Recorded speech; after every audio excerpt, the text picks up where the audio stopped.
한국 국정원에서 확인한 바에 의하면 북한군의 우크라이나전 개입이 확실시되면서 현재 국제 정세가 심각하게 움직이고 있습니다. 한국도 대러시아 외교를 전면 수정해야 할 사태입니다. 현재까지 확인된 북한군의 숫자는 1만 2천 명, 한개 사단급입니다. 우선 우크라이나전 양상이 어떻게 진행될까? 이 부분을 짚어보자면 북한군의 개입이 공식화된다면 유럽에서도 가만히 있을 수가 없게 됩니다. 나토 차원을 떠나서도 주변 국가들이 자국군을 보내야 하나 하고 고민을 아니할 수가 없게 돼요. 왜 그러냐면 엄연히 러시아군 외에 타국군이 전쟁에 개입을 정식으로 한 것이며 유럽 안보에 직접적인 영향을 주니까요. 만약 우크라이나가 패한다면 점점 유럽의 이치는 러시아에 몰리게 됩니다. 그래서 우크라이나에 군사원조를 하지 무슨 조약 때문에 하고 러시아의 악행을 응징하고자 옆 나라라고 해서 원조하는 게 아닙니다. 그리고 미국으로서도 전황을 다시 들여다볼 필요가 있고 한국 정부도 심각하게 고민을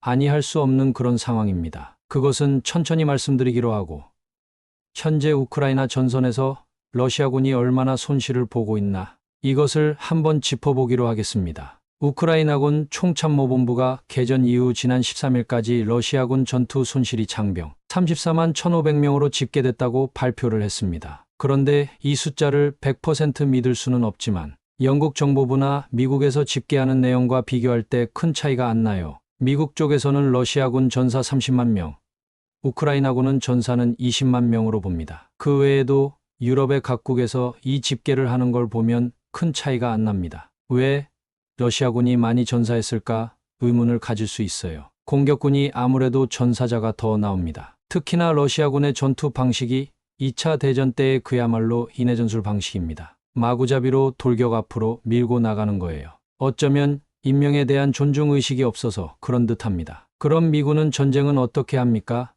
고도의 기술이 집약된 강력한 무력으로 지상과 공중에서 압도적으로 포탄을 퍼부어서 상대를 거의 질식시켜 놓은 다음 탱크가 들어가고 보병은 뒤에서 거의 잔불까지 꺼질 정도 됐을 때 들어가는 게 미국 전투 방식입니다. 그러므로 전사자가 많이 안 나오며 어떤 경우는 보병은 적군 얼굴도 못 봅니다. 구경도 못하고 전쟁이 끝나는 경우가 많아요. 그렇지만 러시아군은 그야말로 전근대적인 전투를 해요. 그렇게 돌격 앞으로 해놓고 아군이 뒤로 도망치면 독전대가 아군을 사살하는 방식이 지금 바로 러시아가 쓰는 방식이에요. 교도소에 있는 죄수고 뭐고 여기저기서 끌어온 병사들을 별 훈련도 없이 전선에 투입해놓고는 돌격 앞으로 하는 게 러시아 방식이기 때문에 전사자가 저렇게 많이 나올 수밖에 없습니다. 부상자는 얼마나 될까요? 부상자는 통상 전사자의 3배 잡으면 됩니다. 그래서 사상자가 러시아는 100만을 넘게 보시면 됩니다. 정말 왜 저런 전투를 벌여야 하고 왜 저런 희생이 따라야 하는지 왜 저런 파괴가 따라야 하는지 참말이 안 되는 것입니다. 러시아군의 탱크 5,682대가 파괴됐습니다. 신형 탱크에서부터 구형 탱크, 2차 대전에 참전했던 그런 탱크 전부 치장물자로 놔두고 있었는데 그것까지 다 끌어다가 사용 중입니다. 전투장갑차 1만 594대 파괴가 되고 전술 무인기가 6,173대, 순항미사일이 1,596기 이렇게 파괴가 됐습니다. 미국도 그렇지만 러시아는 퇴역한 모든 무기를 보관합니다. 장기전이 되면 결국 다 사용하게 되니까요. 미국은 전투기 군함 모두 그대로 보존합니다. 한국군은 그 정도는 아닌데 땅도 좁아서 모아둘 것도 마땅치가 않아서일 것입니다. 전쟁이 3년 다 돼가자 러시아군이 그동안에 비축해놨던 무기들이 거의 소모돼 가고 있습니다. 사실 어느 나라가 탱크 5,682대 파괴되고 전투장갑차만 594대 파괴되고 하는데 감당이 되겠습니까? 그래서 러시아 전선에서는 러시아군들이 2차 대전 때의 낡은 탱크까지 다 끌고 나오는 거예요. 심지어는 100년 전에 나온 모신나강 수총까지 등장했어요. 100년 전에 개발된 겁니다. 당연히 우크라이나도 응당 어렵기는 마찬가지인데 유럽에서 포탄과 무기를 대주고 미국에서도 대주지만 그래도 감당이 안 됩니다. 워낙 미국이나 유럽이 재래식 무기를 생산하는 라인을 평화 시대라고 줄여버려서 갑자기 생산하려니까 할 수가 없는 거예요. 나토 정보부처 발표로 러시아가 월 25만 발, 연 300만 발 이상의 포탄을 생산 중이라고 보도했습니다. 그에 비해서 미국은 24년 회계 연도의 목표가 월 6만 발인데 아직 그에 못 미치고 있으며 유럽은 전체가 월 8만 발 수준입니다. 유럽 전체와 미국이 합해도 연간 120만 발입니다. 지금 우크라이나 전선은 어떻게 돼가느냐 정리를 잠깐 해볼까요? 지난해 12월 미국의 군사원조가 중지되었습니다. 6개월간 딱 중단됐는데 미 하원에서 승인이 안 나와서 그렇게 된 것입니다. 작년 23년 여름이 지나면서 러시아군이 기력을 회복하는 계기가 됩니다. 그 전에 한동안 러시아군은 우크라이나군에 밀리면서 뺏었던 땅을 도로 뺏기고 있었습니다. 한참 우크라이나군이 힘을 받는가 했는데 이때 바로 미국의 군사원조가 작년에 중지되니까 포탄이고 뭐고 다 소진되기 시작하는 것입니다. 그러나 러시아군은 때맞춰 북한군의 대량 폭탄 지원을 받고 미사일을 받으면서 기력을 회복한 거예요. 그간 우크라이나는 포탄 부족으로 싸움한대요.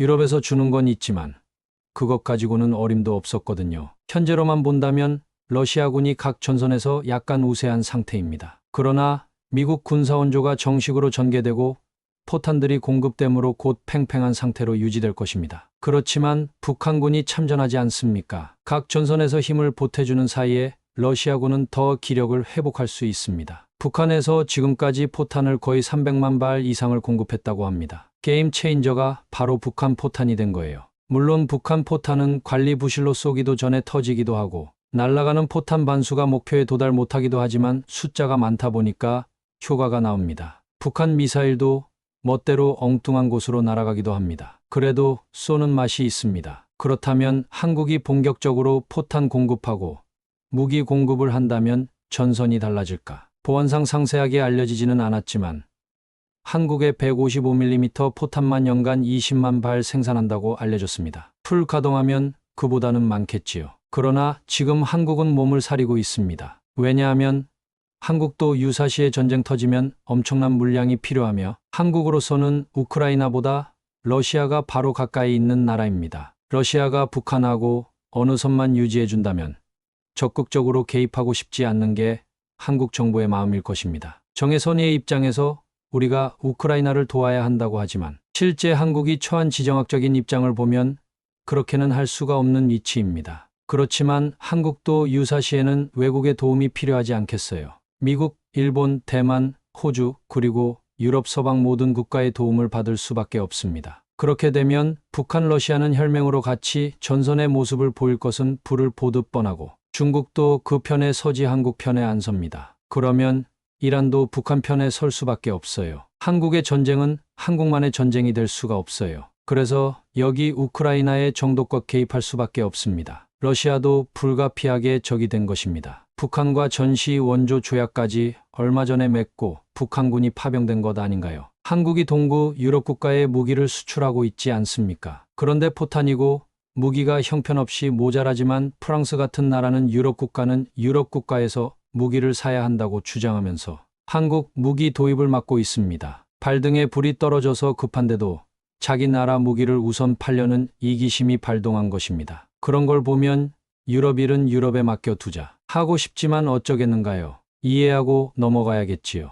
북한군은 어떤 이득을 노리고 전쟁에 개입할까요? 아무 이득 없이 절대 군대를 보낼 수가 없어요. 우선 국정원에서 의심하는데 이번에 북한군이 참전한다는 것은 핵기술 이전이 어느 정도 성사됐지 않겠냐 의심합니다.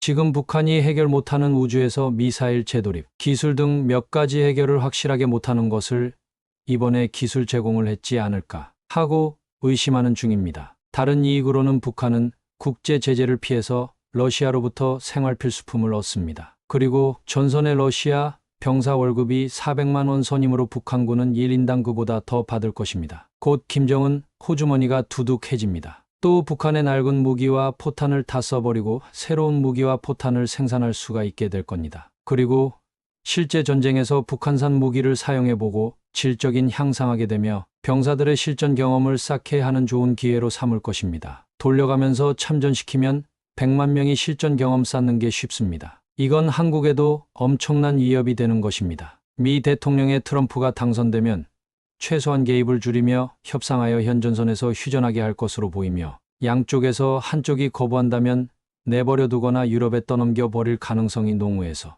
이 부분을 한국은 심사숙고해야 합니다. 한국도 서방 세계와 협의하여 포탄을 공급해야 할 것 같습니다. 어차피 러시아는 북한 편에 섰고 기술 다 주고 있으니까 거기에 이제 한국도 대응해야 합니다. 다만 트럼프가 휴전하는 방향으로 갈 것 같으니까 포탄을 대주더라도 공격 무기 지원은 기다려봐야 합니다. 만약 지원을 결심한다면 보낼 무기로는 차량 박격포가 있어요. 한국은 포탄도 엄청나게 많이 가지고 있습니다. 미사일을 요격하는 천궁일이 있어요. 방어 무기라 보내도 될 것입니다. 한 발 더 나가서 공격 무기로는 천무가 있는데 그건 바로 공급하기 어려울 것입니다. 그런 무기가 필요하면 폴란드 같은 옆 나라가 공급할 수 있게 조절하지 않을까 싶어요.